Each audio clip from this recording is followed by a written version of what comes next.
क्या आपने कभी महसूस किया है कि अंधेरे में कोई आपको देख रहा है? आपकी गर्दन के पीछे की खाल अचानक ठंडी पड़ जाती है। आप पीछे मुड़ते हैं पर वहां कोई नहीं होता। लेकिन साल 2001 में दिल्ली की सड़कों पर रहने वाले लोगों के लिए यह सिर्फ एक एहसास नहीं था, वो एक मौत का साया था। मई की वो जलती हुई रातें जब पूरी दिल्ली खौफ के साये में सोती थी।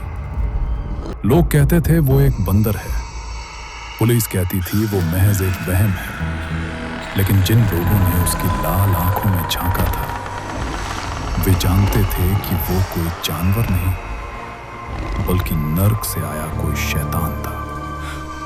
आज हम उस खौफनाक सच को बेनकाब करेंगे जिसे दबाने की बहुत कोशिश की गई। दिल थाम कर बैठिए, क्योंकि आज की रात आप अकेले नहीं हैं। पुरानी दिल्ली की तंग गलियां, रात के 2:30 बज रहे थे। बिजली गुल थी और सन्नाटा इतना गहरा कि आप अपनी खुद की धड़कन सुन सकते थे। कड़कड़दुमा इलाके में रहने वाला अमित गर्मी से परेशान होकर अपनी छत पर टहल रहा था।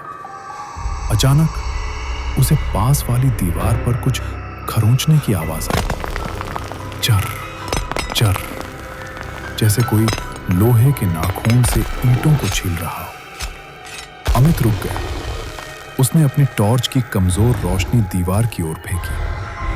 वहां कुछ नहीं था, लेकिन जैसे ही उसने टॉर्च नीचे की, उसे मुंडेर पर 2 जलते हुए अंगारे दिखाई दिए। वे आंखें नहीं थीं, वे 2 दहकते हुए लाल बल्ब की तरह चमक रही थीं। अमित की आवाज उसके हलक में ही दब गई। वो आकृति धीरे धीरे उठी। 4 फीट का कद, काला घना शरीर और उसके चेहरे पर एक अजीब सा धातु का मुखौटा था। सबसे डरावनी चीज थे उसके हाथ, लंबे, नुकीले और लोहे की तरह चमकते हुए पंजे। इससे पहले कि अमित पीछे हट पाता, वो चीज हवा में किसी चीते की तरह उछली।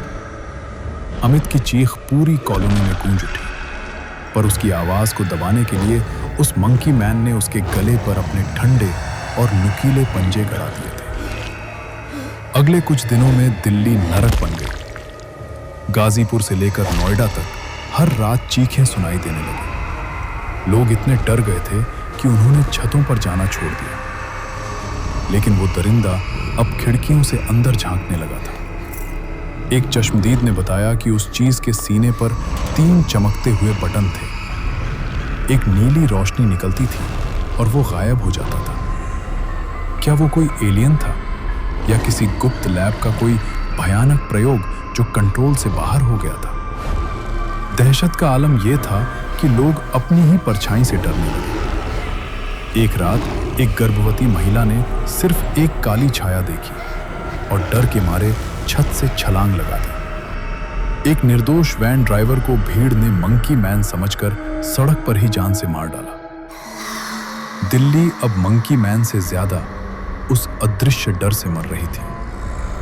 पुलिस बेबस थी, क्योंकि हर बार जब वे पहुंचते, उन्हें वहां सिर्फ खून के धब्बे और दीवारों पर पंजों के निशान मिलते।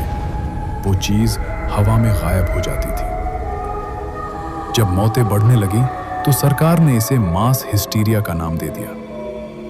मनोवैज्ञानिकों ने कहा कि लोग गर्मी और तनाव के कारण मतिभ्रम यानी हेलुसिनेशन का शिकार हो रहे हैं। उन्होंने कहा कि कोई मंकी मैन नहीं है, बस लोगों का डर उन्हें चीजें दिखा रहा है। लेकिन अगर वो सिर्फ डर था, तो उन हजारों लोगों के शरीर पर आए वो गहरे जख्म किसके थे? वो फटे हुए कपड़े और दीवारों पर लगे वो निशान।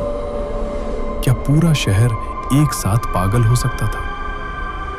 अमित, जो उस हमले में बच गया था, आज भी कांपते हुए बताता है, डॉक्टर कहते हैं मेरा वहम था, पर क्या मेरा वहम मुझे लोहे के पंजों से काट सकता था? मैंने उसकी मशीन जैसी सांसें सुनी थी। वो जिंदा था, वो हमारे बीच था। फिर अचानक जून का महीना आते ही हमले बंद हो गए। जैसे वो किसी अंधेरे कोने से आया था, वैसे ही अंधेरे में विलीन हो गया। आज 25 साल बीत चुके हैं। दिल्ली की ऊंची इमारतों ने उन छोटी छतों की जगह ले ली है। लेकिन आज भी पुरानी दिल्ली के कुछ बुजुर्ग कहते हैं कि जब बिजली जाती है और गलियों में सन्नाटा पसरता है तो दीवारों पर खरोंचने की वही पुरानी आवाज आज भी सुनाई देती है।